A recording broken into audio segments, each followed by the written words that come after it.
Selamat berjumpa kembali dalam layanan audio Sahabat Seperjalanan. Hari ini adalah hari Senin 3 Juli 2023. Tema renungan saat teduh kita dengan judul Perang Menyengsarakan. Perang menyengsarakan. Firman Tuhan terambil dalam Daniel 11 ayat 13 sampai dengan ke-14. Lalu untuk kedua kalinya Raja Negeri Utara itu akan mengerahkan sejumlah tentara besar, lebih besar daripada yang pertama, dan beberapa tahun kemudian ia akan bergerak maju melawan dia dengan tentara yang besar dan dengan banyak perlengkapan perang. Pada waktu itu banyak orang akan bangkit melawan Raja Selatan. Juga orang-orang yang lalim dari bangsamu akan membesarkan diri, sehingga penglihatan itu menjadi kenyataan, tetapi mereka akan tergelincir. Mari kita berdoa. Bapa yang di dalam surga, kami ingin belajar tentang konsep peperangan dan bagaimana di dalam kitab Daniel mendapatkan penglihatan di tepi sungai Tigris. Kami ingin belajar semuanya ini. Dalam nama Tuhan Yesus kami berdoa. Amin. Shalom sahabat seperjalanan yang dikasihi Tuhan. Tatkala kita belajar tentang kitab Daniel, sama seperti tokoh-tokoh Alkitab di dalam bagian-bagian yang lain, yang kemudian Daniel itu diberikan penglihatan, diberikan mimpi, diberikan pimpinan oleh Tuhan untuk menyatakan kehendak Allah kepada orang-orang di zamannya. Kita tidak akan membahas secara spesifik tentang apa yang dialami dan penglihatan apa yang diterima Daniel. Namun kita akan membaca sebuah kasus yang sangat umum yang namanya itu peperangan. Dalam kitab Daniel 11 dikatakan, lalu untuk kedua kalinya Raja Negeri Utara itu akan mengerahkan sejumlah tentara besar, lebih besar dari yang pertama, dan beberapa tahun kemudian ia akan bergerak maju melawan dia dengan tentara besar dan banyak perlengkapan perang. Kalau kita belajar dari kitab Daniel dan kitab-kitab lainnya, peperangan itu seringkali diizinkan oleh Allah, khususnya untuk memerangi mereka-mereka yang melawan Tuhan, memerangi mereka-mereka yang melakukan penghambatan-penghambatan kepada anak-anak Tuhan yang menyembah Tuhan. Kita tahu dengan jelas dari mulai kitab Perjanjian Lama sebelumnya, bagaimana kemudian Firaun menghalang-halangi bangsa Israel untuk menyembahnya. Namun di saat yang sama, tatkala bangsa Israel ditolong, dipimpin oleh Tuhan, namun bangsa yang ditolongnya juga kemudian menyembah berhala. Ada yang menyembah berhala, ada menjadikan dirinya sebagai sesembahan, dan apapun juga. Itulah yang kemudian Allah menyatakan peperangan kepada orang-orang yang melanggar aturan-aturan yang sudah Tuhan tetapkan. Apa yang terjadi juga di dalam dunia ini? Kalau kita bicara tentang kerajaan utara dan kerajaan selatan, maka konteks yang ada pada saat ini kita belajar tentang apa yang terjadi di muka bumi ini, yaitu antara barat dan timur. Barat seringkali diidentikan kekuatan Amerika dan sekutunya, sementara timur adalah dianggap sebagai kekuatan Rusia dan sekutunya dari zaman Perang Dunia Pertama Kedua. Bahkan orang mengatakan akan terjadinya Perang Dunia yang Ketiga. Namun juga ada yang namanya gerakan non-blok. Gerakan non-blok kita anggap sebagai orang-orang yang menginginkan kedamaian, yang tidak ingin ikut di dalam peperangan. Karena setiap peperangan tidak pernah ada peperangan yang berakhir dengan kemenangan. Peperangan hanya ada dua macam, kerugian besar atau kerugian kecil. Bagi mereka yang punya kekuatan militer yang sangat kuat, dirinya pun juga akan mengalami kerugian tentu lebih kecil daripada mereka yang punya kelemahannya lebih banyak, yang akan mengalami kerugian yang sangat besar. Namun prinsipnya tidak ada peperangan yang menguntungkan. 1000 tentara di sebelah utara, 1000 tentara di sebelah selatan, sebutlah yang utara menang.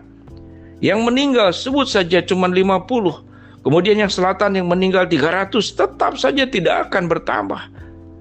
Kalau 1000 tambah 1000, 2000, maka kehilangan 3500. Di pihak yang menang kehilangan 50, di pihak yang kalah kehilangan 300. Di mana ada peperangan yang kemudian menghasilkan sebuah keuntungan?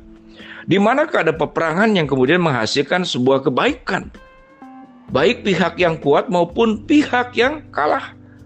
Tatkala pihak yang menang sekalipun mengalami kerugian, maka pihak yang kalah akan menyimpan rasa sakit hati, dan dia akan berjuang untuk satu hari kelak nanti dia akan mengumpulkan kekuatan, mengumpulkan daya, mencari kesempatan yang tepat juga untuk membalaskan dendam untuk setiap peperangan di mana pihaknya itu dikalahkan oleh yang lebih kuat.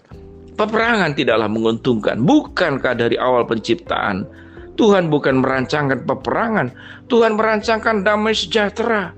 Tuhan merancangkan sebuah keindahan di dalam dunia ini. Tuhan itu merancangkan keharmonisan. Tuhan itu merancangkan sikap kerjasama dan saling tolong-menolong. Namun setelah manusia jatuh di dalam dosa, maka Allah memerangi dosa manusia, bukan memerangi manusia.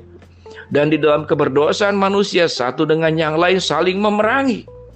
Dengan berbagai macam motif kenapa orang kemudian berperang. Maka motif yang sangat mendasar daripada orang yang berperang adalah karena dosa.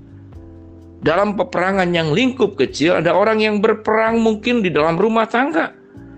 Sehingga di dalam konsep dulu itu rumah tangga kalau sudah tidak rukun, maka akan ada piring terbang, ada sendok terbang, ada garpu terbang, ada botol terbang.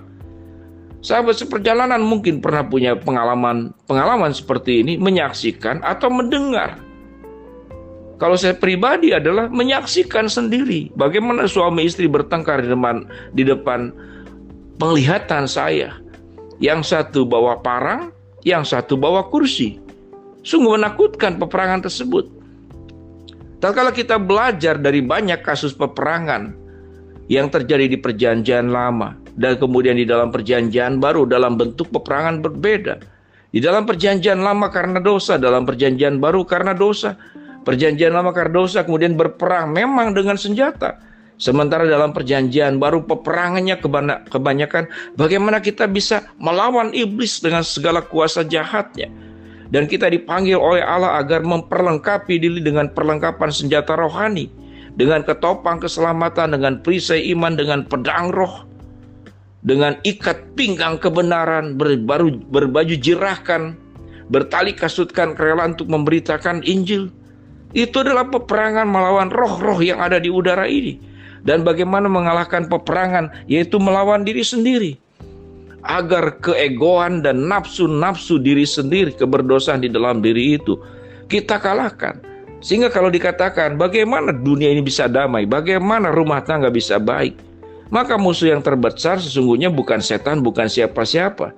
Musuh yang terbesar adalah diri kita sendiri. Maukah kita memerangi ego-ego diri, keberdosaan diri, dan menaklukkan diri di bawah kuasa terang kebenaran firman Allah? Namun tatkala dosa yang berkuasa, maka kita akan terus merusak seluruh tatanan dalam hidup ini. Merusak diri sendiri, merusak hubungan relasi dengan orang lain. Karena yang ada di dalam diri kita adalah iblis. Karena iblis waktu menguasai manusia, dia akan berjuang memerangi kebenaran. Tetapi tatkala Allah dan firman-Nya menguasai manusia, dia akan berjuang dan memerangi dosa dan kuasa kegelapan. Sahabat seperjalanan, kasus-kasus peperangan dalam kitab Daniel dan perjanjian lama memberikan sebuah konsep pemahaman kepada kita bahwa peperangan bukanlah sebuah rancangan Allah. Karena Allah merancangkan damai sejahtera. Tetapi kalau kita dipanggil oleh Tuhan, bagaimana supaya bisa mendapatkan damai sejahtera buat diri sendiri, buat keluarga, dan dimanapun kita berada.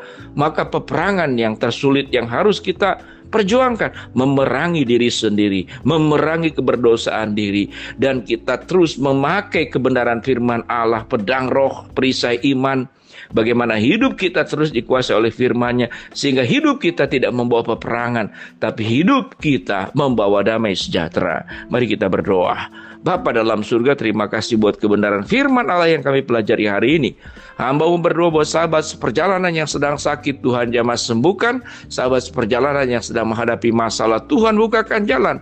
Sahabat seperjalanan yang sedang berdoa mengharapkan sesuatu, Tuhan kabulkan dengan cara dan waktunya. Tuhan, dalam nama Tuhan Yesus kami berdoa. Amin. Shalom, Tuhan memberkati kita semua.